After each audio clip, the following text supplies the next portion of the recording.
What is going on, everyone? You're listening to the On the Mark Wrestling Podcast, hosted by the Marks, for the Marks, and I am your host, Mr. OTM, Kyle Gagliardi. And joining me this evening is the full-time part-timer. Wait, he might not be the full-time part-timer anymore, but he is Ian Garavaglia. Ian, what's up, dog? What's up, dog? Yeah, last time I feel like I'm just around here for the interviews at this point. But we're back. It's a normal show, and we don't have a guest joining us. And I'm here. I made it. I made it to the show. Yeah. It's good to see you. Who else is with us, by the way? Oh, yeah, we got Bert down there, too. Not producer anymore, but just Bert. Well, yeah, a little bit of everything. Little column A, little column B, you know. Yeah. Do we just want to rip the Band-Aid off to start off the show? Sure. It's not big news. Like I said, this isn't devastating news, but we should address it because things are slightly changing here at OTM. Don't worry, none of us are going anywhere. But Ian, I would like to give you the floor to let everybody know what's going on with you in the near future. Yeah, I'm just going to be, I'll be honest, I have been absent, and mostly it's literally just because I couldn't make the shows, and it just didn't work with the timing-wise. But also just have been burnt out on WWE products specifically, and barely watching AEW as well. So I will be taking a little bit of a step back from OTM. I'm not going anywhere. You will see my face still. Hopefully I'll be jacked the next time you guys see me. But again, hopefully it's not. You already are. Getting there. Give us a little flex real quick. Give us one. Yeah. All right, thank you. Yeah. But, we need to Get more. on the floor and do some sit-ups with your shirt off. Put that fan on real high. Let's get weird. Come on. But I will be taking a little bit of a step back. Bert will be filling in, and pretty much filling in as that second co-host. I'm excited. And listen, OTM has been through many changes before. We were just talking about it before. Like, this is not the end of the world. I will still be around. I just won't be the full-time part-timer. I will just be the Part-timer's back. Part-timer's back. Yeah. Which some would say that was the best gimmick. That was the best iteration of Ian. So we will still see Ian from time to time, obviously. Don't worry, guys.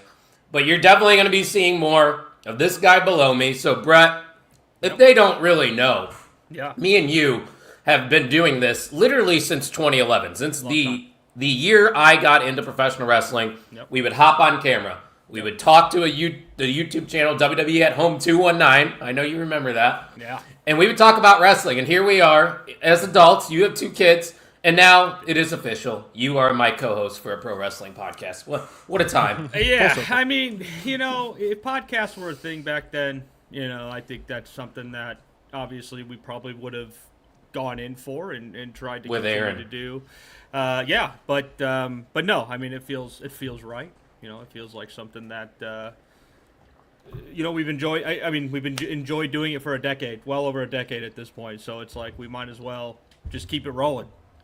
We're keeping a lot of things rolling. Not just at OTM, but at the Main Event Wrestling Network as well. Literally, guys, we have gained 1 subscriber every single day in the month of March, which is outstanding growth. We last year, at this moment, we're sitting at 98 subscribers. We are currently at 313, and that is a testament to how hard everybody here at the Main Event Wrestling Network has worked this past calendar year. Ian, I know you're very busy. You don't get a chance to maybe see all the content, but you pass by it when you're scrolling late at night, I'm sure. Oh, yeah.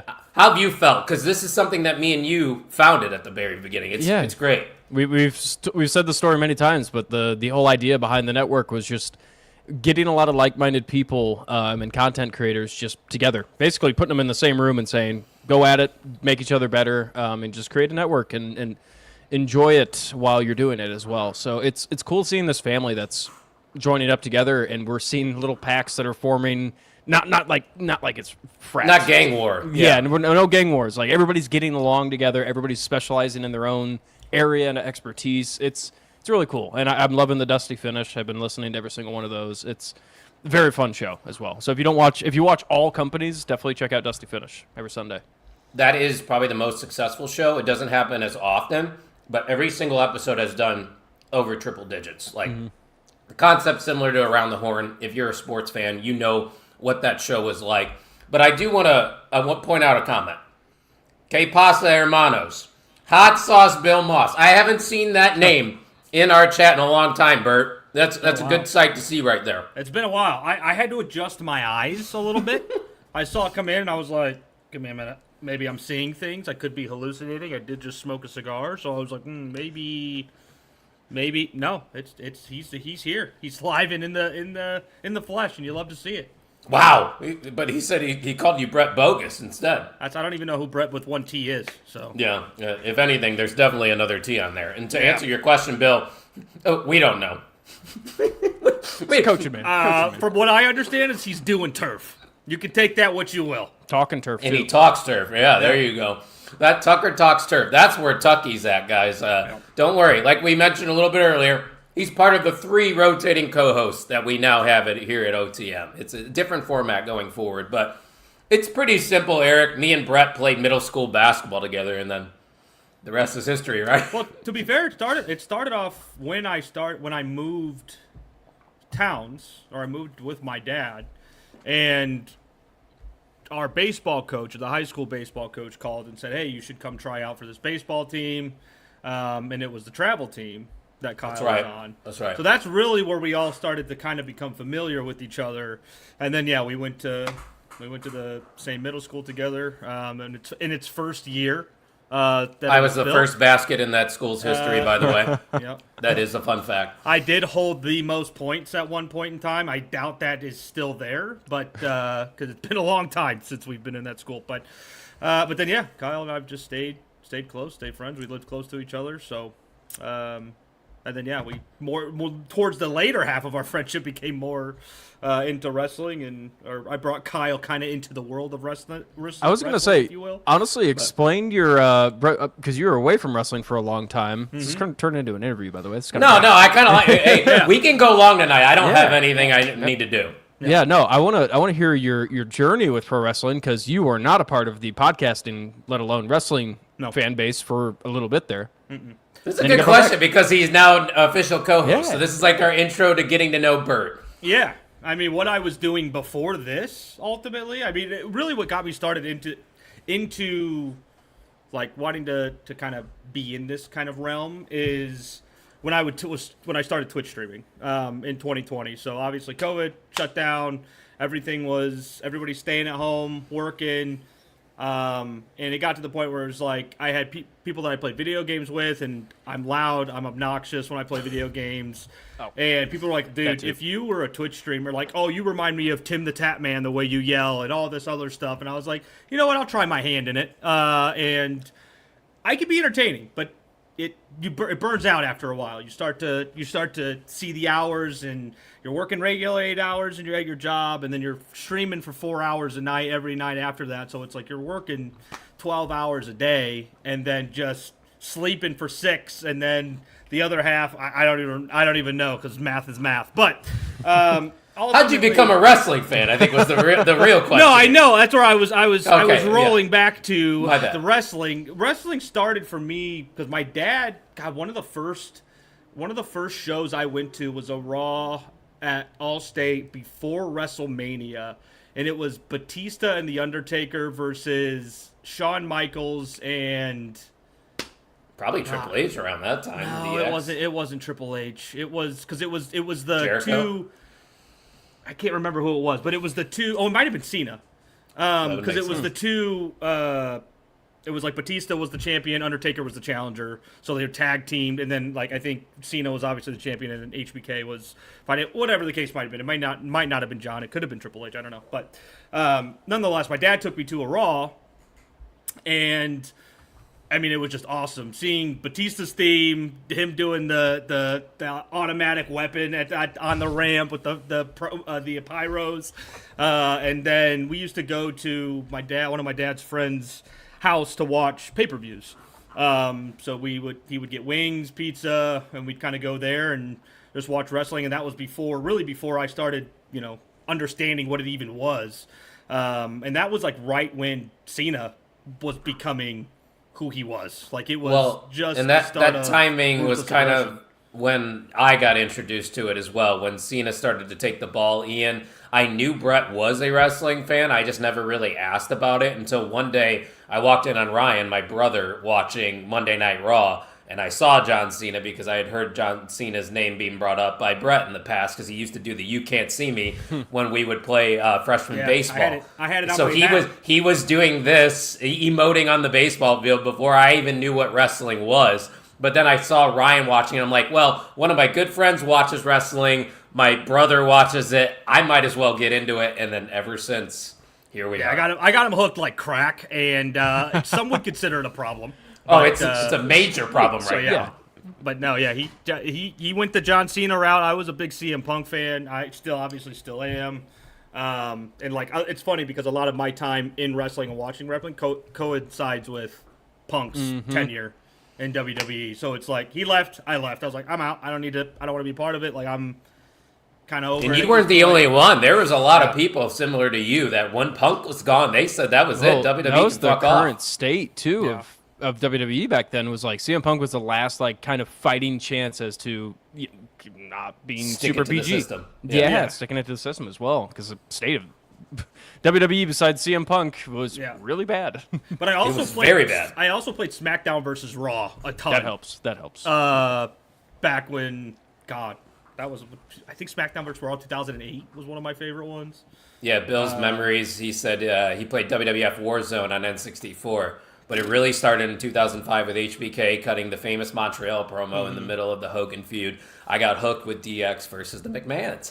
Yeah, so DX I like was great. It's a wild one. Yeah, DX was great. I really liked DX because Rage Against the Machine did their theme, and I'm still a big Rage Against the Machine fan. But and then Dirk said something. He said, "What did he say?" Things, or does it say Bert? And you keep calling him Brett. Yes. So my name is Brett. BRETT.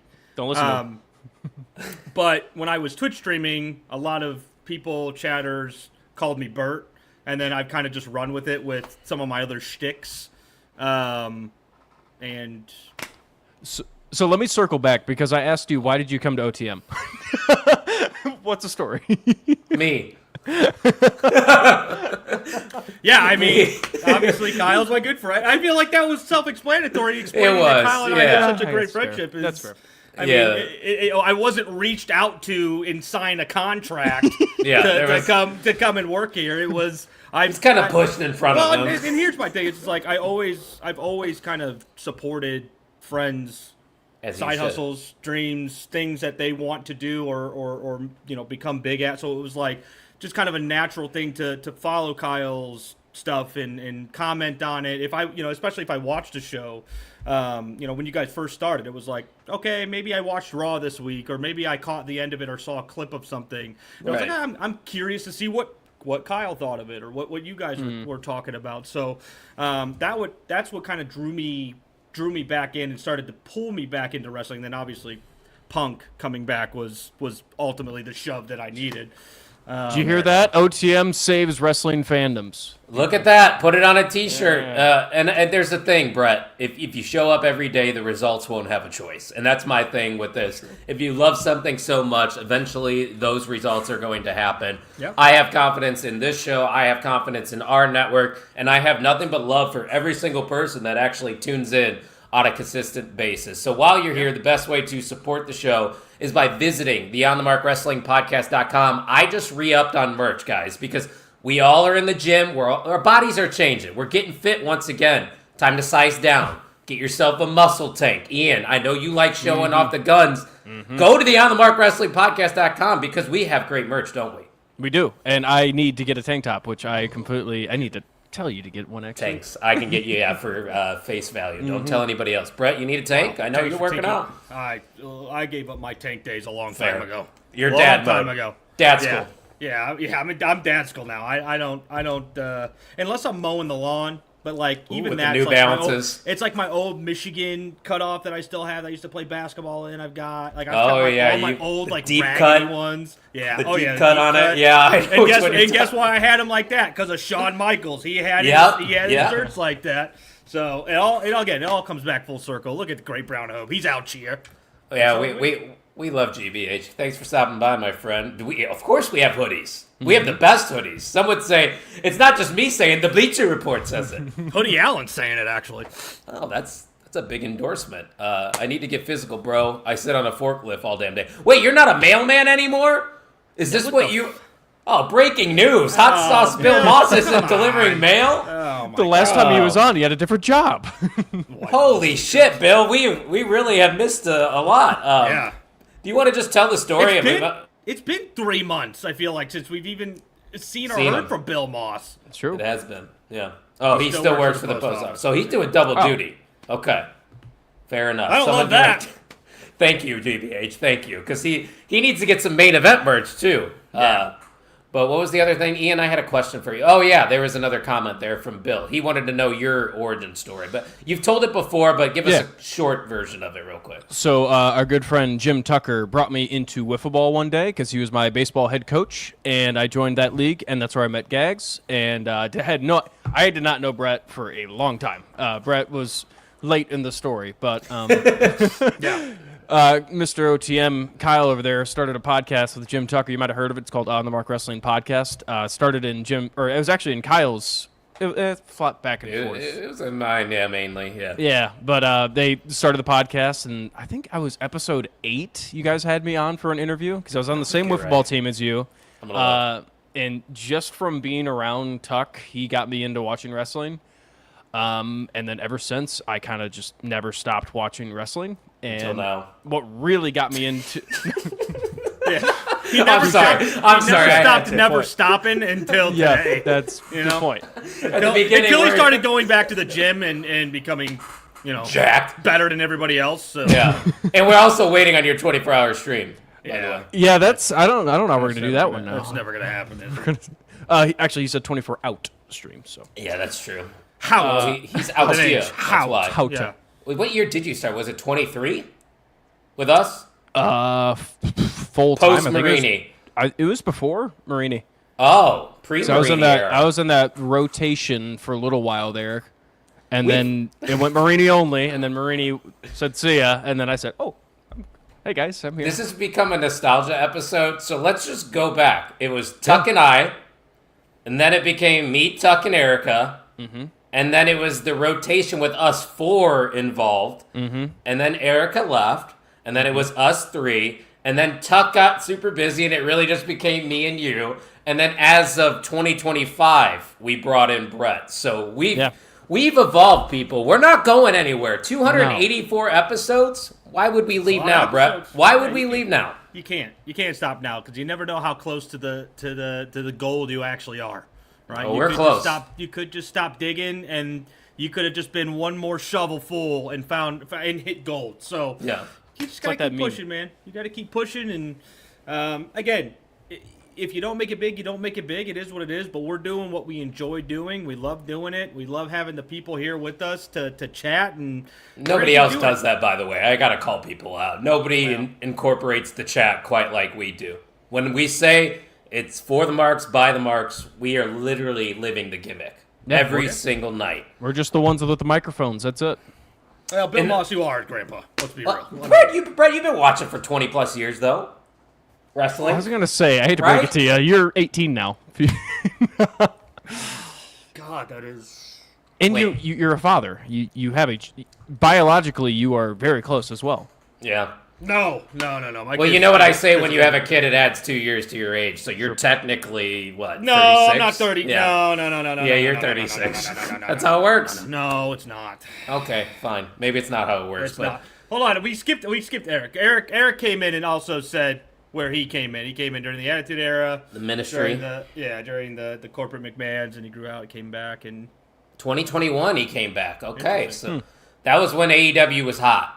And I was going to say, that's what got me, genuinely what got me really into wrestling was 2021. AEW. Well, when AEW All Out Weekends started up, I was so stoked because that's when I found out BTE existed. That was Bullet Club, Elite, Time, and then randomly they announced a new company was coming out, and that's, at first, I will say this, Jim Tucker did not give a flying you-know-what about AEW starting up, and it was so funny.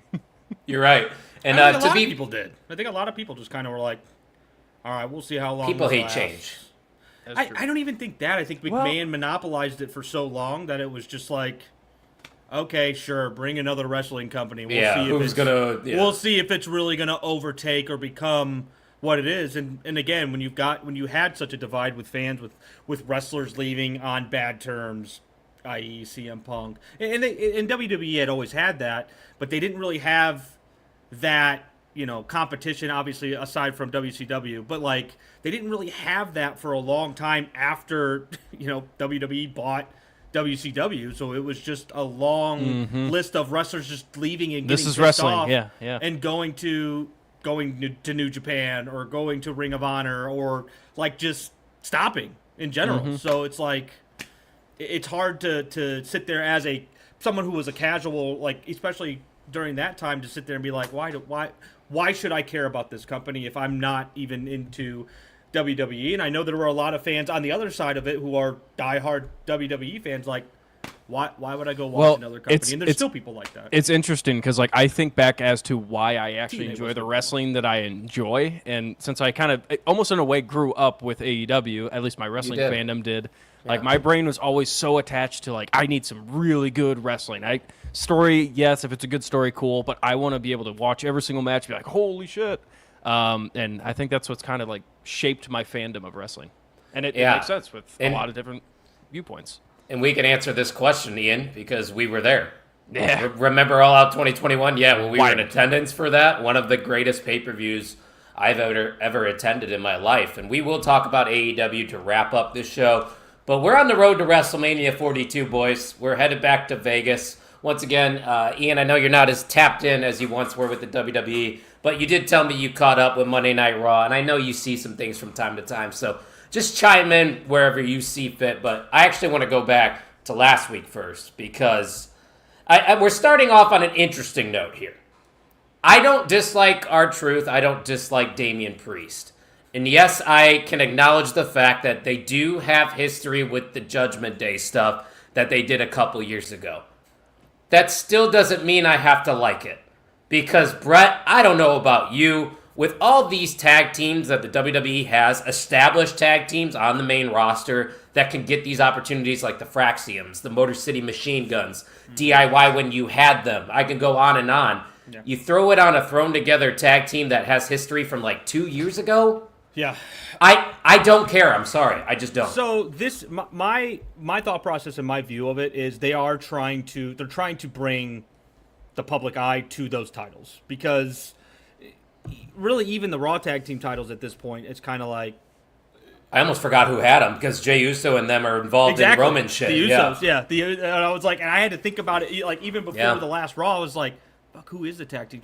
Like that, the division hit a wall very, very quickly, and it's frustrating because, like you said, extreme amount of talent on the roster to be having competitive matches, but it's never seemed like a focal point to push that. So, in my eyes, what they're doing with this is R-Truth's entertaining. They're trying to kind of lean on that a little bit for him to, be backstage doing what he does. Obviously, you threw a belt on him as well, so adds a little bit of entertainment, a little bit more excitement, at least on that side of things, and maybe they're going to start playing the angle of, oh my God, how do they win that? It's like, oh, it's a surprise. That's 100% what they're going to do. Yeah, and again, that keeps it fresh, and it's like, okay, the live crowd will eat it up. The live crowd will definitely eat it up. Do you need that based on the talent that they have? Absolutely not. But when you're building up, and again, they're tag team championships, you're not going to build them up the same way you're going to build up the women's, World Heavyweight Championship or the WWE Women's Championship or the men's, right, on either side. So, and then when you add the mid-card titles that are in my eyes, growing increasingly more important. I Like the would United agree. States title, the Intercontinental title, on for men's Both and shows. women's. Yeah. The tag team titles start to become less and less. They're at the important bottom. in the eyes of the bookers, at least from what my point of view. And it's interesting, Ian, how like the pro wrestling landscape has kind of flipped in a way, because for most of AEW's tenure, I would say, they were known for tag team wrestling. Like they had the best tag team matches. I thought for a second there WWE was starting to pick up heat with the tag team divisions once again. But like Brett's saying, the WWE, the tag team division just seems to be a background thing to them right now. And I guess no harm, no foul here. I'm just curious on what you think with, having this comedy team going into WrestleMania hold those titles. It is interesting because we had like Motor City Machine Guns, DIY were kind of a part of that. Obviously, DIY that kind of had to Rip. split up, but it is interesting. I think it is kind of just trying to put a little spice on the tag team divisions, and also on top of it, you have R-Truth with the title. So, regardless, it's going to be somewhat entertaining. Just with R-Truth being able to be on TV, maybe I don't know if it's going to be every week, but he will have a title on his shoulder, and I don't think it's necessarily a bad thing. Plus, it just adds more to the resume of Damian Priest, who we know is an incredible wrestler, an incredible storyteller as well. Just needs some spicing up, and this could be I was that gonna way. say Damian Priest has done nothing for me personality-wise. He It just needs more early- promo work and more personality. That's what I'm Sorry. saying. No, you're fine. It's just we know how good Damian Priest can be. I guess I should have said, especially in ring. Yeah, but yes, personality-wise, which I think this could help bring something out of him. Maybe you're right. That's Maybe the I should other look side. at it that way. Yeah. It's maybe we'll do more for Priest in the long run. And if that's the case, I'm okay with it. But maybe you can call me a fun sucker all I want. Call me a diehard or sicko. I don't care. I just would rather have an established tag team as tag team champions. That's all. But to be fair, on the other side of things, MFT versus the Wyatts wasn't doing anything for me anymore. They've been doing that for 6 to 8 months. So it's like, who cares at this point? I think Just that's try why it, they right? took the belts off. Yeah, I think that's just why fuck they it. took the belts Yep, off of them. fuck They're it. just like, well, we're just gonna And what keep Bill punching said. a wall with this one. Yeah, it just. They do this all the time. They're thrown together, and sometimes it works. Team Hell No is the bar, but after that, can you think of any other ones that were just thrown together that really were that great? Awesome Truth, I guess. Yeah. That's about it. Truth. Uh, Usually, the thrown together teams fizzle out and they turn into a blood feud Throwing between it back, rated RKO was kind of thrown Oh. together as well. I was gonna As say in Jericho and Big Show's another one. Jericho, Too. RK Bro. Jericho, RK Bro. RK Bro won Tag Team of the Year in the OTMs. Right. a good So team. again, it has caught at some points, and that's Sure. And again, I think that's kind of what they're doing. They're trying to see what'll stick, and maybe this is like Ian said or alluded to, is maybe this is a new angle for Priest. Maybe this will allow him to still be serious, but also kind of open up more of a comedy side or more of a Entertaining. entertaining side of Priest. So I don't know. We'll see. Like I said, I don't think they care ultimately. I think the tag teams are so low on their hit list of what matches do we want to blow the roof off in Vegas, and they're just like, nah. We'll just have a fun moment. We'll just have a fun moment. We'll have the camera angle of Priest being like he genuinely didn't look like he knew they were going to win that match. So it's like that's the fun side of it too, because you're just like, did Priest know they were going to win, or was he genuinely like, oh, I didn't know. That was We don't gonna be know. Ian, I love how you said entertaining, and it came off in such a demeaning way. Entertaining. I don't know. What's the word I'm looking for? I'll just be it. Yeah, entertaining. I don't know what the E stands for in WWE, but I don't know either. I thought it was WWF the whole time. well, When did they change that? damn it. Yeah. That was a better looking logo, even though it doesn't really fucking matter. They're both the same thing, just different letters. Hey, we didn't talk about this either from SmackDown. We obviously know Randy has turned on Cody Rhodes. But my thing is, I don't think this is a quote unquote heel turn for Randy Orton, especially for the reactions that he's going to be getting going forward. I'm curious. Brett, how do you feel about it? Do you see this as a legitimate heel turn? And how excited are you for this run? So I said this a few episodes ago because I said when they were pushing the angle of Randy and Cody, one of them is You going did to say be that. a heel. Yeah. I was like, and again, I was just like, I don't see it happening, but I was like, I personally want to see Randy finally make that switch again and just go back to, all right, you know what, I'm at the level that I'm at because I've been doing it at a high level for a very long time. I'm about to take the Cena approach and be like, yeah, no, screw you. Yeah. I'm going for the world championship because I am who I am, and I am still as good as I am in the ring and on the microphone. Like, he is still a top performer in the company when he's healthy, and he's finally been able to hit that stretch where he's stayed healthy, he's stayed in the loop, in the ring. So, like, it works. And I see what you're saying in terms of, like, was it really a heel? It is. He definitely is trying to By turn definition, heel. yes. Yeah. But again, the outlook of heels and faces nowadays, Blurred we're in a lines. gray area, right? Well, Because it's similar to the Punk turn back in 2011, where it was like he was a heel through and through, like was still a heel when he won the championship in Chicago. Like, he was leaving the company with the title, and everyone loved it. He came back to Cult of Personality, and when he walked out, there was a massive pop when him and Cena were both holding up the spinner belts. So, like, that's the vibes I get with this, where it was like everybody was finally like, thank God Randy is back to 2009 skinny, absolutely shredded Randy, Bald. who was just a menace. Because that's what they were wanting. They wanted Randy to finally embrace that, the voices in his head, and go back to that side of the his wrestling. And I think that's what's best for business in this match. I hope he wins. It gets me excited to see him again in terms of that light. Outside of the, I'm gonna give everybody a high five. I'm just here to have a good time. I'm just a legend here to have a good time. No. I'm here to win my 15th world championship and beat everyone's ass along the way. Clip that.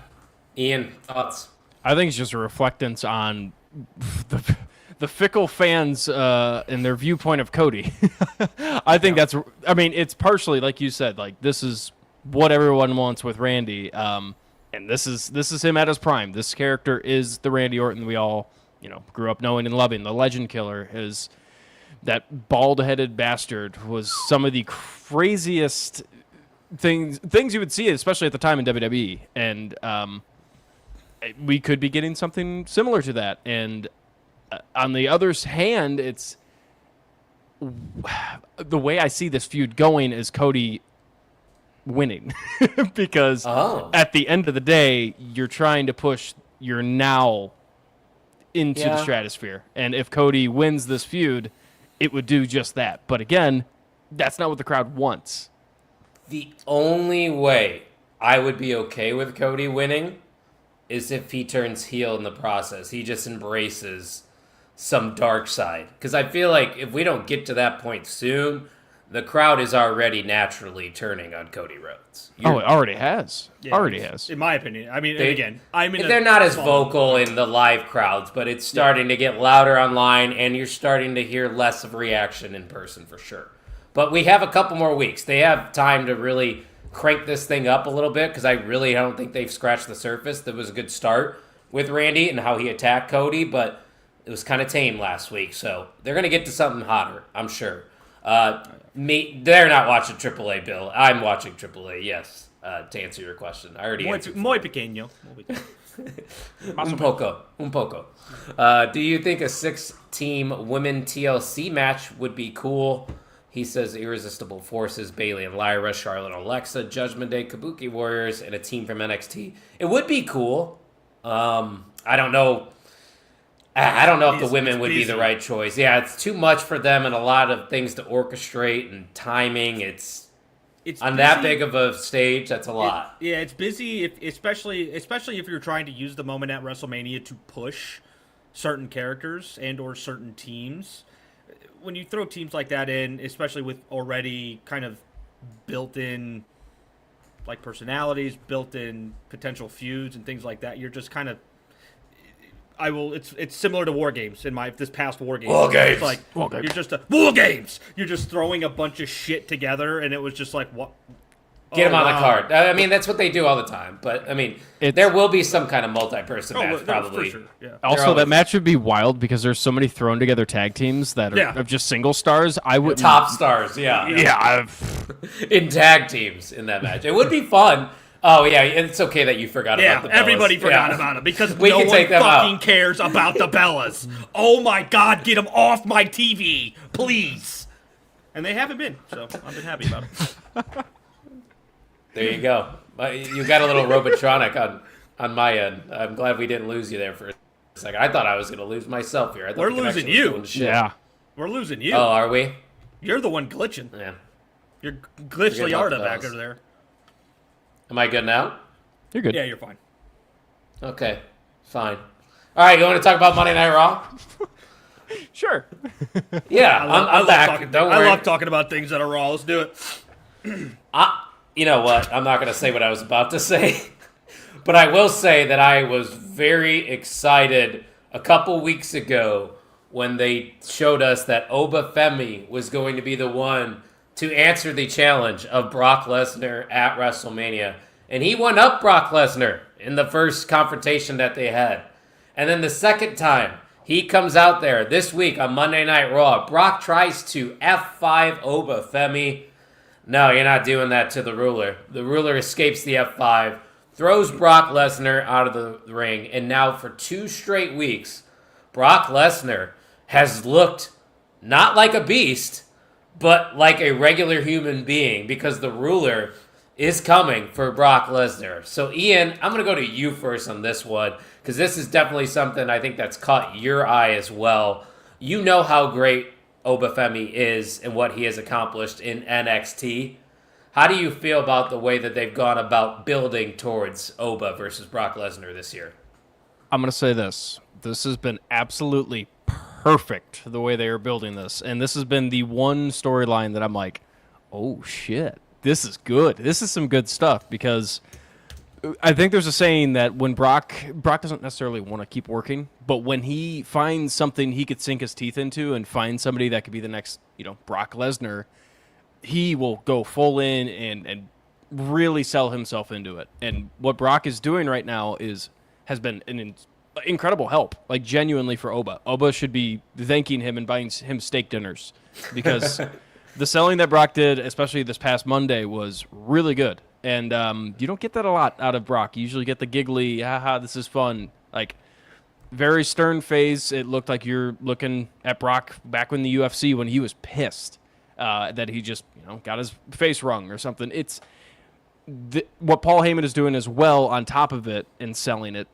Everything about this is perfect. Oba doesn't have to talk that much because he's still got work to do with the promos. I mean, I didn't see him too much in NXT, so I can't talk fully on it.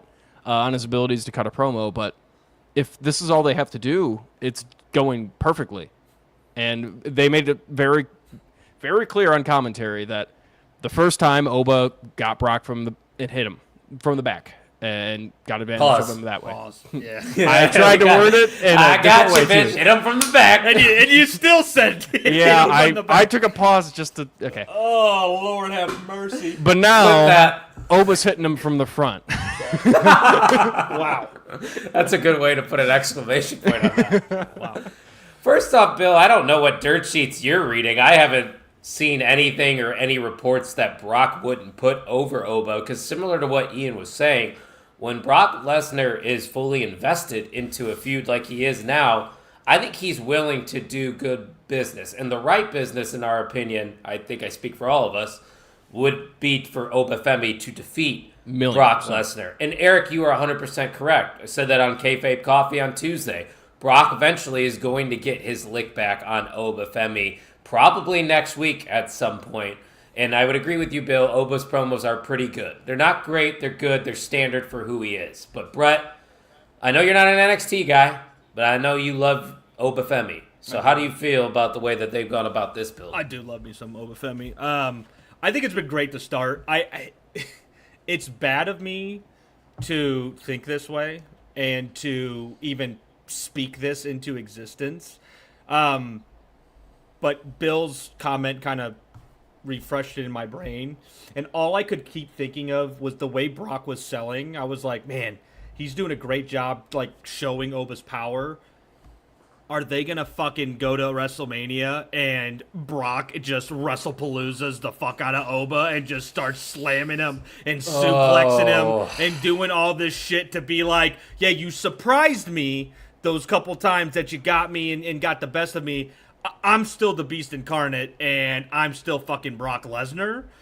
I don't think that's going to happen. Let me be very clear. I do not think that's going to happen. That said, it's always a possibility with Brock Lesnar. But I am loving this feud. I am loving the fact that it's these two just absolute behemoths of men. Just giants, and the athleticism between both of them. Brock, obviously, I'm still going to give it to. He's probably one of the more impressive athletes to ever exist. Ever lifetime. But it's going to be fun. It's going to only get bigger. It's only going to get better. Like Ian alluded to, even with Paul in the mix, who is just doing incredible Hall of Fame work, keeping Raw on his shoulders, essentially. But I'm hoping that we get the payoff that everybody's really excited that they think they're going to get at WrestleMania. I think that's what's keeping Ian excited about this match is, God, this should be an absolutely thrilling match. It shouldn't be a 3-minute match. It's got to be a car crash. Turns around. Right. It's just going to be, these guys are just absolutely throwing each other around the ring. Meaty men. Let's let the ring collapse. Let's fucking do it. Bring it back. Let this be the one. I said start the show. Rope. Start night one with this. Oba Brock. Just get right into it. Yeah, well, Brock's got to go home, so that exactly. I was gonna say that. I'm gonna go home, drink a Coors Light, and mount my wife. That's what he said in the interview one time. And Oba is one of those wrestlers where as soon as you look at him, you instantly become a fan. He didn't have to do a damn thing when I first saw him. I instantly liked him. And Bill, I 100% agree with you. 100%. It's going to be physical. It might be short as fuck too, and that's fine. It might be a short match. I think this is the one time where it's like, okay, that's fine. It depends on how the match goes, because the way I see it is, I mean, Brock is Brock Lesnar, yes, but he's also, I think, 50-something years old. Like, he doesn't have much time left. I mean, he's done this year. It's WWE. Yeah, this is his last year. He said it. But what are you talking about? He's got not much time left on this earth. He might live until he's 300, to be honest with you. I tell you what, I'm still waiting on Ric Flair to go. I'm sorry. He's got to be on somebody's death card, right? He's got a commercial now for some like glass repair thing on the Cubs network, TV network. I just see him every time. He was just taking bumps from Jay Lethal like 2 weeks ago. Oh, that's right, with LA Knight, yeah. I'm like, what is he doing? This guy, I genuinely think he's trying to die in a ring. I genuinely think that. Oh, I've seen him do it in person. I was there. I've seen him die in the ring, yes. You brought up the Cubs. Did they win today? Choke. White Sox. Did they win today? White Sox. Okay, well. White Sox. They win today? That's low-hanging fruit. The Cubs are a playoff contender. In Major League Baseball. Right here. Right here. Season's over. Top of the NL Central. Look at us. You're going all the way. You're going all the way. Yeah, we'll look back on this episode, and it'll be the same at the end of the year. Yep, I'm sure. Yeah, 162-0.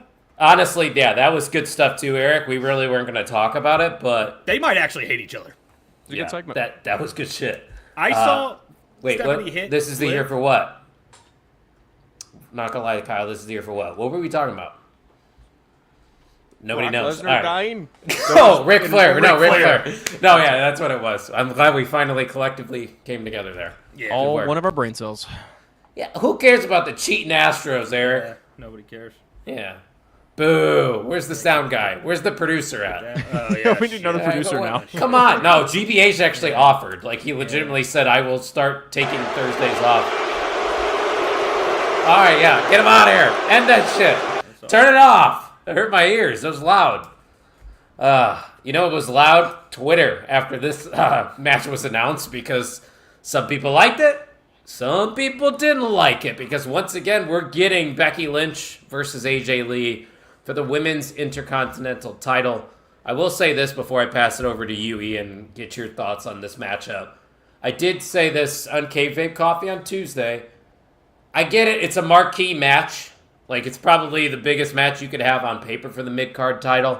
But I think the reason that a lot of people are a little frustrated is that it's not the sexiest match. It's not the best in-ring match that you're going to get. So where do you stand now that we are getting this rematch, knowing that AJ Lee's gotten the best of Becky Lynch every single time? Meh. I didn't grow up with AJ Lee, so I love Becky, and I love the work that Becky has been doing over the past couple of years, especially. But since her return, I think she's been incredible. I said that with the Intercontinental title before, and I'll maybe continue saying it again. I don't know. But what she's doing for that title has been fantastic. It's just, they're going for the typical WrestleMania. You want to see AJ Lee versus Becky Lynch at WrestleMania. I know we've seen it before, but there's going to be people, if this match didn't happen, this would be one of those matches, 5 years down the line. Man, I wish we got to see it at WrestleMania. Yeah, it's whatever. The build has been meh. They're dragging the build a little bit, Brett. I think me and you both could agree to that. Because we're both AJ Lee fans. Obviously, she was right in the time that we were watching. So I'm curious, how do you feel about this match now being official? I think it definitely needs some sort of stipulation. Well, I have something to say to the people that are complaining. Oh, here we go. Wow. Oh, I love that when he does that. What else are you expecting? Who else are you putting in these matches? Where are you going to put Becky Lynch? Where's the other story at? Where's the stuff? Why are we complaining when we just had a match between Bayley and AJ Lee that was great, an absolute thrilling match? Like, it was awesome to watch. Like, we're gonna get more of those. Right. That's the whole point. And it's like, I get the frustration, because it's kind of the frustration I had with Punk and Seth, where it was like, oh, they hate each other, and it's like these two are associated, so it's like, oh, they hate each other, and I get it. And AJ hasn't been consistent in terms of, she hasn't been here full year because she had other obligations before her contract officially kicked in with WWE, and now she's here. She is here. She's going to be here until WrestleMania. Probably the end of the year. Right. So I don't know. I don't understand the frustrations and people whining about it and being like, oh, I don't, because like some people don't like AJ Lee, like Bill. I mean, like that. It is what it is, and that's fine, right? Everybody's gonna have their own opinions on who they like, who they don't like as wrestlers, and I think again, AJ is a different style of wrestler than we're used to with the Becky Lynches, the Rhea Ripleys. Your favorite wrestler's favorite wrestler. That's who she is. So it's like I get it. She's more of a technical. She's more of a I'm going to put you in a submission. She's not high flying. She's not doing power moves because she's 4'6". Again, it's like, what are we expecting? You're not putting Rhea Ripley, like, it's just, and you get so used to the mindset. I don't know if you guys see the fucking lightning. I saw that one. That's going out here. I was gonna say, this is like me on the night shift. We might have to call it. So it's getting crazy. It's getting crazy out here. But no, I mean, I think AJ, it's getting a little wild.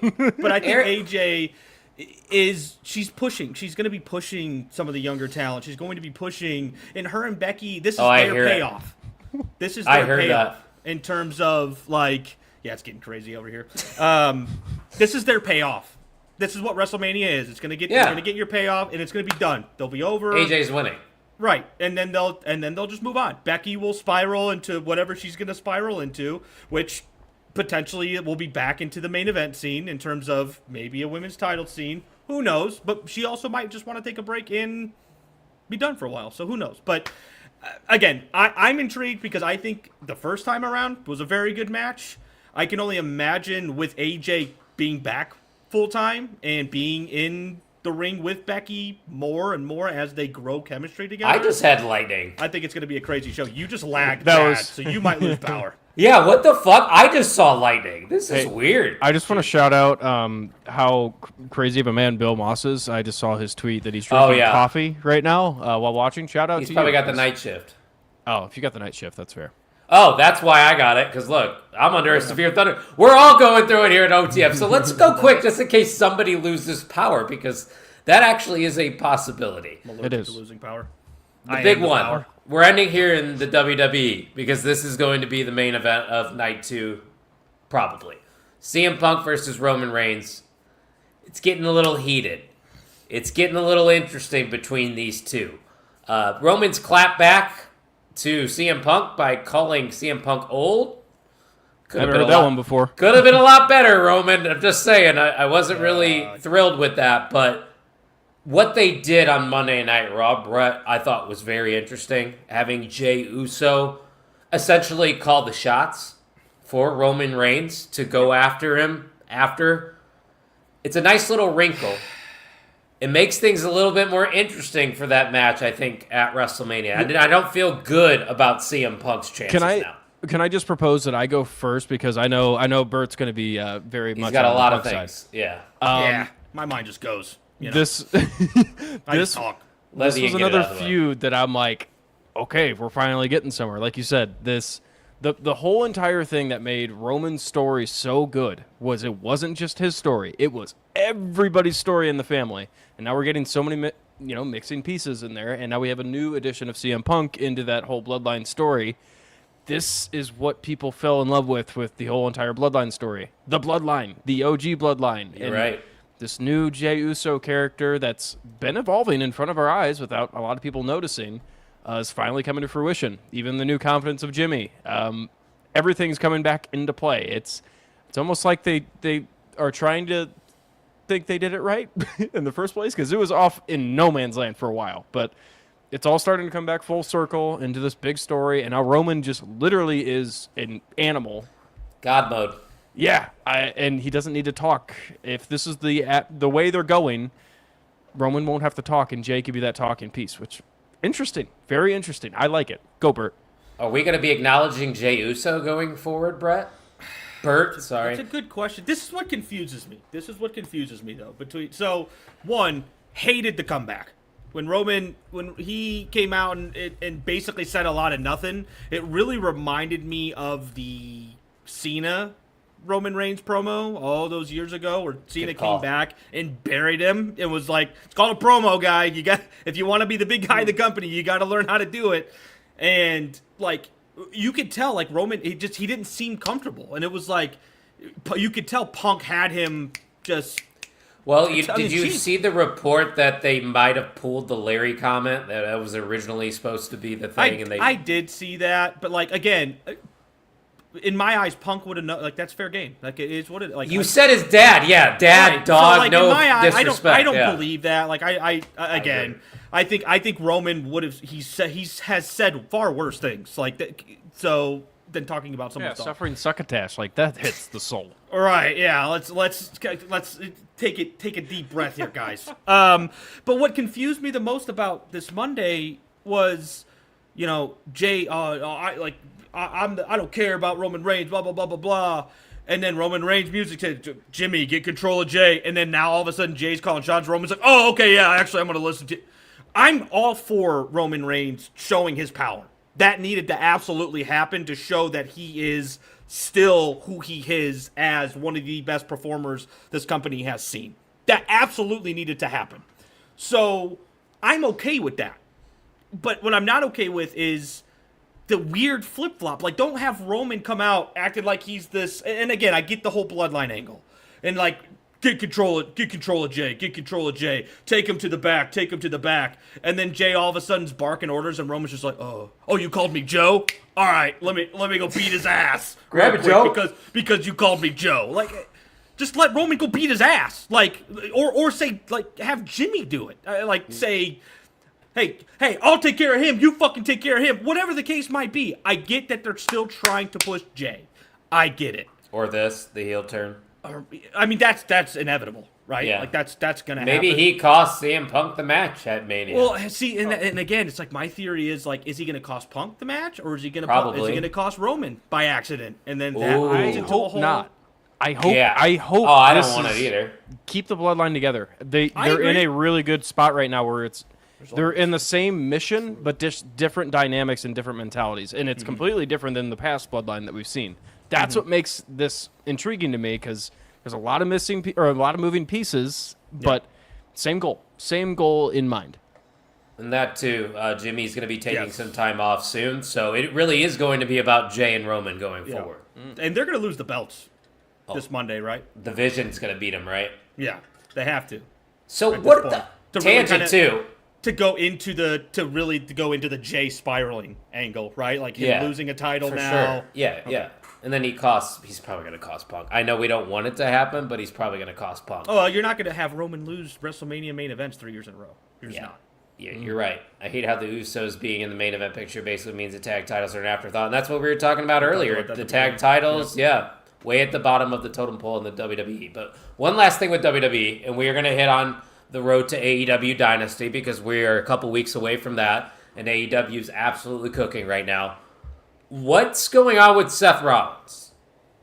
So I predicted, I don't know if you guys remember, like a couple months ago, I predicted an oddball tag team of LA Knight and Seth Rollins teaming together to face off against the Vision and the Usos for the tag team titles. That's my thinking right now because I'm not sure where Braun Breaker is in terms of rehab. Do you guys think that, like, because the Heyman stuff was weird, because obviously that means they got to be setting something up for Rollins, right? Well, what is it? Wasn't technically this a write-off for Rollins again because he got arrested? Well, so I think could that be was right. because I think, or maybe give him a week off at least, because I think that's going to help with the tag titles. That's probably how they're going to win it. Honestly, is because Seth's gone. He can't cost it. Yeah. But yeah, probably Paul right. Heyman was really poking the hornet's nest and got attacked. They really sold it. Yeah, they really sold it with him which was getting. awesome segment. That was a good segment too. It was great as well. Yeah. I still don't think Seth's healthy. Yeah. You could be right. Braun's not healthy. Seth's not healthy. They were going to do that match for sure. You know that. I think Seth isn't as far along as he thought he was going to be at this point in time, or maybe he's tried to do a few things. He's like, I'm still not 100%. Yeah. I know what LA Knight's going to do. Yeah. I just thought of it. He's probably going to be the referee in the tag match. Because you're probably right. I don't see Rollins competing if he really is banged up. So they'll probably do the Vision versus the Usos with LA Knight as like the middleman because he's got beef with both teams. So where does that put him in? Where does that put Rollins in at WrestleMania? Because like Rollins could still show up, break out of jail, whatever the case might be, and do something. But what does he do? Who does he cost? I don't know. Because Paul's everywhere, right? Paul's got his hands in many different things. I'm confused. So we're only like, 3 weeks where away. Does he? Because he's not gonna touch Brock. They already had Brock scare Seth off. No, yeah, Brock's not having it. So it's either the tag teams or Seth is healthy and has a match somewhere.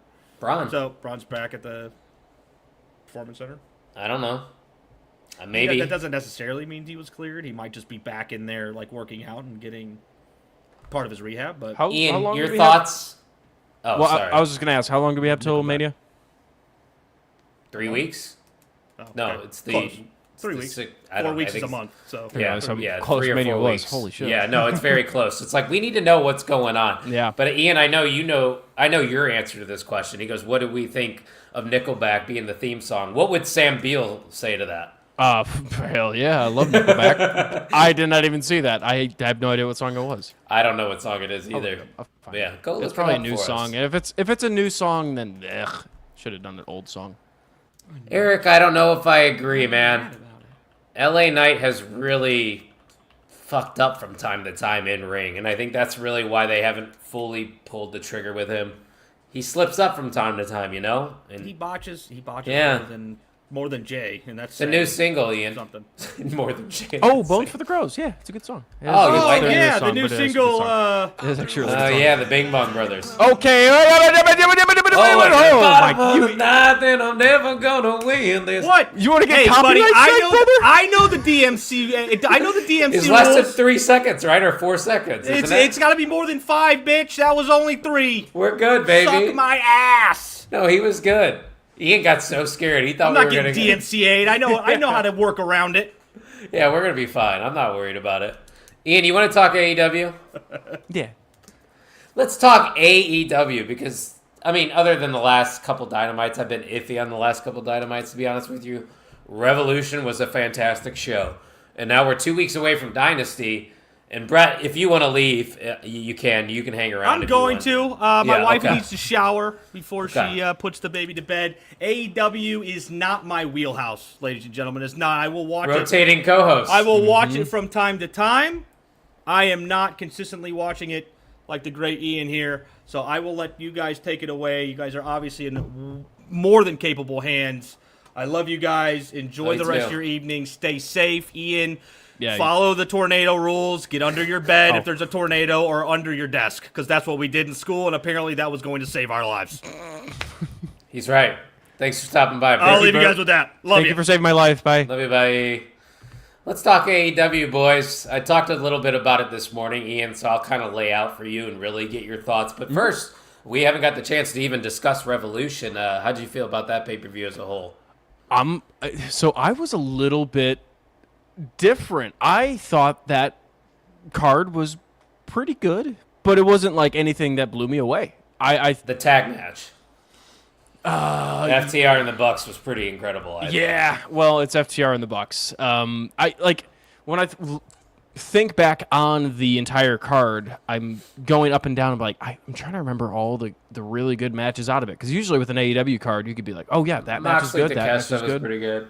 Yeah, it was good. Yeah, wasn't anything spectacular.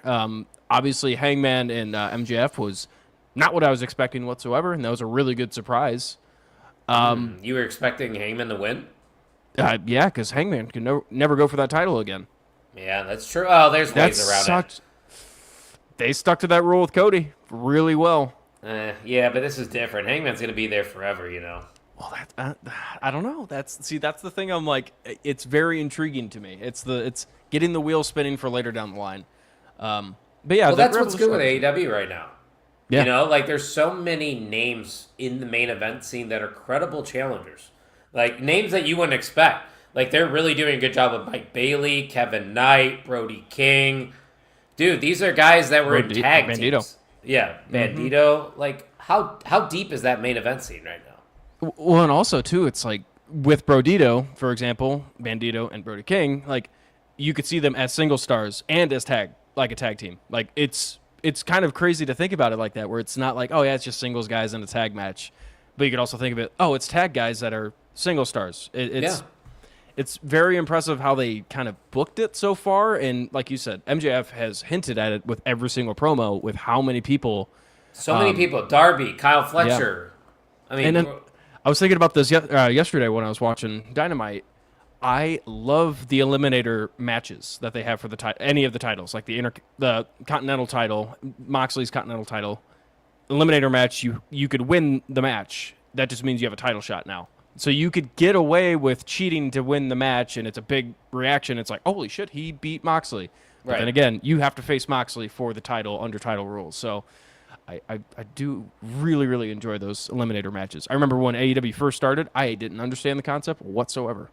Yeah, no, it's definitely unique to AEW to have something like that, and it works. They go to it a lot. I like it, but there's something I don't like, and it's not that the match itself is happening between Ospreay and Moxley. It's that we have no announcement for a championship stipulation. There's no title involved. They're just calling this a grudge match. I don't understand how you could go. I don't know how you could go into Dynasty and truly do this match without having a title involved. I think it is for the title, because I'm pretty sure in that promo Ospreay said, "I want that title," but I could be wrong. I didn't see any confirmation when we were talking. I was talking earlier with JPJ on Kayfabe Coffee about it. He even agreed, and he was like, "That's kind of a big miss, because if that's the case, Ian, think about this: if you do no title here, why don't you just take the title off of him and have Takeshita win at Revolution if you weren't going to do a title match here? You know." Yeah. I'm Moxley doesn't need to win every fucking match. Yeah, that's true. Well, so websites are showing it's for the Continental title. Okay, well then I'm wrong then, if that's the case. But then again, websites could be wrong too, because I don't remember seeing confirmation. Maybe there just wasn't any confirmation, and it's just like, I mean, it's going to be for the title, right? Well, now I'm going to go to their socials, but tell me how you feel about this one. It's kind of a miss, because the build has been just... okay, this is happening, and I'm not sad by it whatsoever. I think it's going to be a fantastic match, and there's still a couple of weeks, and they could do a lot. AEW could do a lot in a couple of weeks for a build, so I'm not upset with it by any means. 2 more Dynamites, yeah. So what I like about this is there's not a clear winner in my mind. I get it. Ospreay's first match back, you would immediately think, well, we're not going to have Ospreay lose. But then again, if it's non-title, he's winning. Yeah, Yeah, because I love that title with Moxley. Moxley with the title in AEW it's really hard to find somebody like when Orange Cassidy won it off of Moxley. There is no graphic for the title whatsoever. And it says, and even AEW said it's just being called a grudge match. Okay, Grudge so the match websites are between. wrong. I was right. Told you. That's a miss then. Why didn't you just give the fucking title to Takeshita then? If they're just fighting for the sake of fighting, why the fuck does Moxley still have the title? I don't get it. Yeah, that one doesn't make any sense. Yeah, even JPJ said the same thing, and he's usually positive about AEW too. He's like, oh yeah, that really is a miss. But that's not saying this match isn't going to be fantastic. It's going to be good. Yeah. Yeah, that's very intriguing. I did not even know that. Maybe they'll resolve it on Dynamite, and we'll find out that it is. Yeah, maybe it's just going. Yeah, that could end up being where it's going because, again, maybe there's we'll still 2 get weeks. It's 2 Yeah, weeks I was left. gonna say, hopefully we'll get there. Feels weird that there's no pay-per-view at all for 3 months now. We're gonna get a pay-per-view every month for the rest of the year. Are we really? Well, I guess you got Dynasty next month. You got WrestleMania next month. You got Backlash in May. You got Double or Nothing in May, right? Yes, either May or June. Depends. June, you have Money in the Bank, I believe. SummerSlam, All In. Yeah, he's right. Bill's right. We have a pay-per-view basically every month, which means a lot of main event network content. Man, please subscribe so I can make this my job, guys, and then we can have shows all the fucking time. Yeah, 24/7. 7-Eleven. I feel like Swerve should have won. Hear me out. I'm so ready for Swerve. So am I, Eric. Versus MJF one-on-one, and every time I hear an EVP winning a number one contender match, my ears perk up. Yeah, I'm with you. I like Swerve. I love what Swerve's doing right now, man. He's on a different level, isn't he? He is cemented himself. This was the perfect switch as well. He could have easily just went back with the old Swerve and the cool guy Swerve. And what's crazy is the I guess the feud that really kickstarted this whole entire new character is the one with Brody King. Yeah. And I think that brought something out of Swerve, and what he's been doing has been fantastic. He cannot be harmed at all. That match with Kenny Omega last night, I'm shocked, by the way. Good. I'm shocked they opened up with that match. I understand they had a lot more plans with Kenny throughout the night, which was awesome. Kenny appeared 3 times last night, which is really cool. He is back to being the top babyface. 100%. And I think it's the right call making this move with Kenny Omega. Again, if Swerve would have won it. Too. Yeah, if Swerve would have won it, not been upset whatsoever. I just think that Swerve is in a spot right now where he has a character to sink his teeth into, and the fact that Prince Nana is still entertaining while being a good heel is really fun to watch too. Well, Swerve's not harmed with the loss either. He's got so much aura right now that it's insane. Yeah, he's one of AEW's top guys. And Bill, you might be right. 205 Live's biggest success, I'm trying to think. Tozawa. Pac. Wasn't Sabre Jr. in that too? Yeah, Sabre Jr. I think was in 205 Live. No, he was in the Cruiserweight Classic. I'm not thinking about 205 Live. I'm thinking about the Cruiserweight Classic. Pac is the only other one. Yeah, you're right. Then it would probably be Pac. Yeah, so it's probably Swerve because he's been a world champion. You're probably right, but yeah, he's gonna be okay, Eric. I like Swerve a lot, and I think that's why we both wanted him to win. But when you have the opportunity right in front of you to do MJF, who is your biggest heel, and Kenny Omega, who is definitely your OG biggest babyface in AEW history in Canada, you do it, right, Ian? This is the perfect heel versus face. They're literally selling it as the devil versus God. That's a pretty cool tagline for a match, for a wrestling feud. Literal definition of heel and face. And again, we have 2 weeks left, and we haven't even really seen Kenny Omega. People forget how good Kenny Omega is on the mic. His "I'm the God of Pro Wrestling" promo last night I was eyes glued to the television screen. That was incredible, and we know how good MJF is as well. I'm already excited for this match, and we still have 2 more weeks. It's going to be a fucking banger. MJF, this is what we brought up, I think, months ago. Putting the title on MJF just sets up so many challengers because he is their top heel. And if you have a lot of baby faces, which they do because they've built up a lot to make them credible challengers, you're going to have an excellent title defense every single time. And that's what MJF's going to have here, because I really do think that MJF is going to retain that title against Kenny Omega. I don't know about you. Oh, it's so hard to say, because then again, you think about it, it's like, man, how many more runs for a world title does Kenny Omega have left in him? And Yeah. he is the type of guy that, like, he's not going to say, I need to win the title. In my opinion, He's going to do what's best for business. Exactly, and that's putting MJF over. I know it's going to piss a lot of people off, but that's exactly what MJF needs, actual heat, instead of, he's so good, we have to boo him because he's the heel. Yeah. I'm sure you would agree with Bill with that comment, right? More excited for Dynasty than Mania, honestly. Yes. That's why I said you would probably with that. It has to be Ospreay to dethrone MJF, right? I agree, Eric. All in. All in. Yeah. I think we're all under the assumption he wins the Owen. Mm-hmm. That's what it's going to be. And it's going to be fucking great. We're going to love it. It's going to be fantastic. So much good wrestling. Yeah. And, I don't think Kenny's going to win the Dynasty. Spoiler alert, I know we're going to probably have a preview show about it, but it's going to be a damn good match. It's going to be a damn good feud here for the next couple weeks. I'm sure he'll have another challenger for Double or Nothing. Probably Darby Allin, if I were to guess. Who would you think? They were talking about Darby's 7-win streak like it's something, which I said it on Kayfabe Coffee. I'm over the Darby Allin stuff in AEW, man. It ain't for me. It's the same match every time. Darby's been very vocal about how he doesn't want the world title, which is kind of crazy, by the way. Wild take.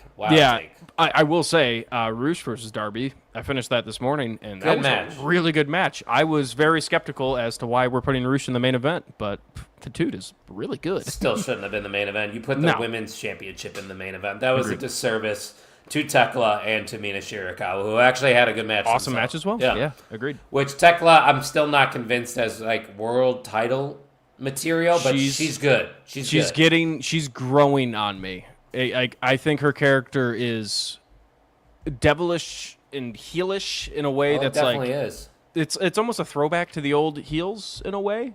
Fair. She has her groupies with her. And what do they call again? The Sisters of Sin. Sisters of Sin. Yeah. Triangle of Madness. I saw Sky Blue and Kyle Fletcher were doing some media stuff over in the UK, I believe. So good to see they're still together.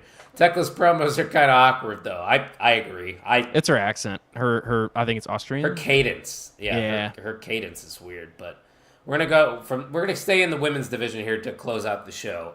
Unfortunate news, or it could be fortunate because we don't really know the true reasoning behind it. It's undisclosed information, but Toni Storm is out for the year. Obviously, Ian, that's a big hole for AEW. That is the number one star in the AEW women's division.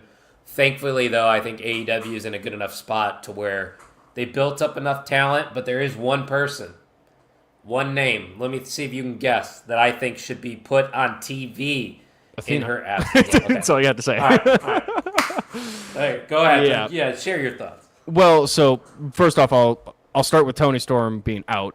The common consensus in the thought process is she's pregnant, so if that's the case, congratulations. Congrats. That is awesome. She's trying to stick to her character and literally just be out for the year with it. And I'm sure she's not even going to mention it. So, and that's just why we love Toni Storm. She won't post. No, not at all. But as I think it is partially good, not good news, but it's partially like this is an opportunity for the women's division to step up. Like women like Tekla having that title it's a really good opportunity for her. You had Mina Shirakawa. Obviously, she's going to be revolved around that world title. She's getting better. She's not used to the United States kind of television. The little adjustments she's making to her character over the weeks, you could tell she's making tiny, tiny adjustments, and it's getting better. And like you said, Athena, another name that needs to be on AEW television. I get it. She's awesome in ROH, and we've been saying it for so long just because she's held that title for so long. But she's got to move up at some point, and you got to utilize her. Yes, absolutely. We know how good Billy Starks is. Like, you said this is an opportunity for people, and I forgot what Megan Bain's tag team is. That's great stuff too. My only gripe is I think this is a great time for Willow Nightingale to take the ball and run with it. but she's so preoccupied in the TBS title, and they really didn't invest much time into the TBS title because she was holding multiple titles, including the tag titles. So it's like, where does Willow go? Like Willow's preoccupied right now. So who's going to be A1, the number one babyface in that women's division? It's hard to say. It really is hard to say right now. And I think that's just the opportunity that's at hand. Somebody's got to step up. And, well, first of all, they got to be put in the position to step up, which that's on Tony at that point. Having one women's match just with the Tekla world title every single week is not going to help. You need more than that. I get it. Backstage segments are good in their own right, but yeah. I just want to point out, I'm glad you said something. Even JPJ mentioned that earlier today. He's like, Tony, you got to put more women's matches on television. The one match, a card thing doesn't work anymore. We need more. Yeah, exactly. Well, and I remember when AEW kind of first started and the men's division was so stacked, and there were names that were like sitting on the sideline. We're like, where are they? I think the women's division's in that case now. The men's division is in a better spot because the Don Callis family exists. And also Collision exists too, which there are guys that, like FTR, for example. It's a bigger audience than people think. It's like 250,000. I mean, in general, that's a pretty large audience for a wrestling I think that's like show. A third of NXT. And if I view Collision NXT, I'd say they're on the same level. Yeah. Personally. That's fair. No, but they're on a tough night, though. That's not AEW's fault. It's not a lack of talent or a lack of production. No, absolutely. It's just, man, Saturday nights are tough, especially with sports going on, and then when it gets warmer out. Bill Moss is one of the 5 people that watch. There are sometimes I'll watch it. But it's usually late at night on a Saturday. Yeah. But the smart move would be smart move would be moving it to Thursday. That would be the smart move. No, that's our night. They can't do that. And TNA's on right now. Which, by the way, go watch Tino after this if you're going to stay up and watch some more wrestling.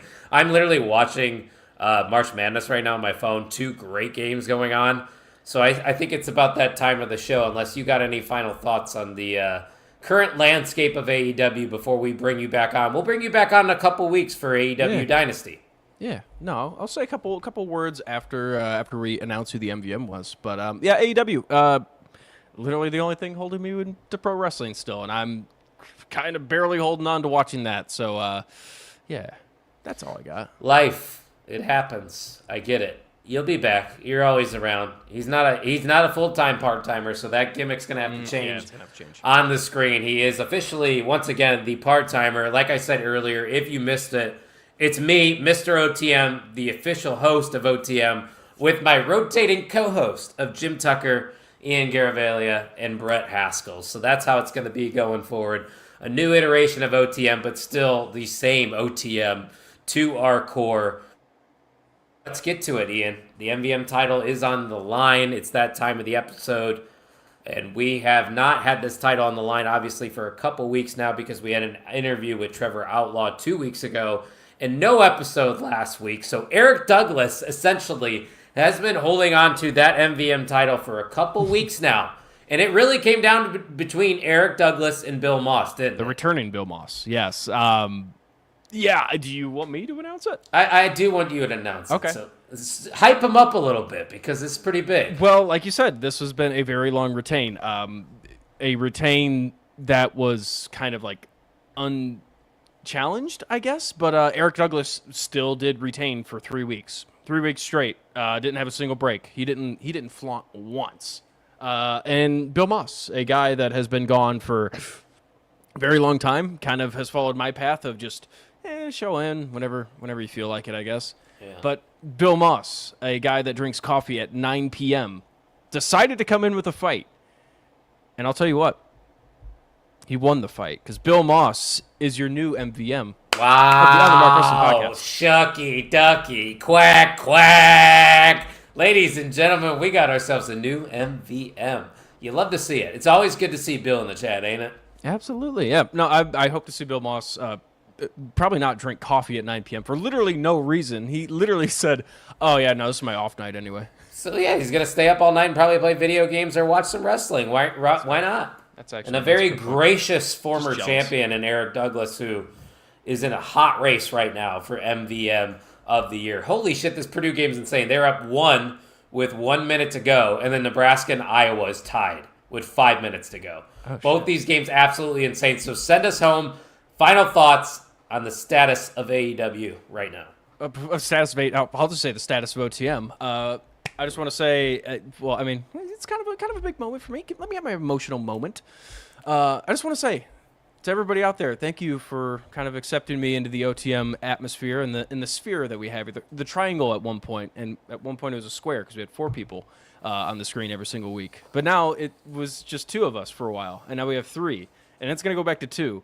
There's a lot of numbers around here, but I just want to thank you guys, everybody that is watching, everybody that was in the chat and continues to keep joining the chat. I hope you guys keep staying. This is just another evolution of OTM, and I know Kyle he's going to keep riding this thing until this thing makes it big time, because if I know one thing about Kyle is this man does not quit on something that he loves. So continue to support OTM. This is not a goodbye. I will be back probably in 2 weeks for Dynasty anyway, and probably Mania the week after. So, but yeah, I just wanted to say thank you all for listening. Yeah. In the On the Mark. Oh, Part-timer is now, once again, the part-timer. You hate to see it. But guys, before we go, show some love. The best way to support this show, to keep the lights on here, because at the end of the day, it ain't free. Go to the OnTheMarkWrestlingPodcast.com, because what do we got over there, Ian? Tell them. Shirts, hoodies, tapestry, coffee mugs, phone cases, I think still. Hats, probably don't. Well, we have baseball hats. You can wear those. But we have stocking hats if you want to cover your balding hair, which. But, wait, what? What? You talking bald? Bald.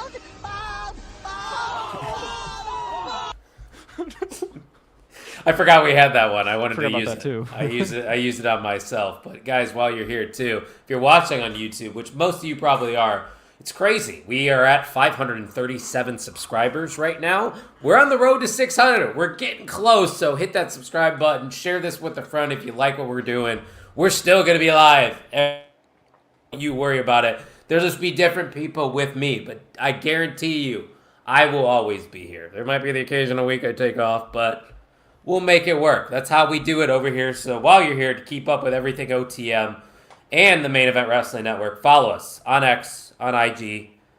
That's where you're going to keep up to date with everything, all the main event moves going on. And thank you all for listening to the On the Mark Wrestling Podcast.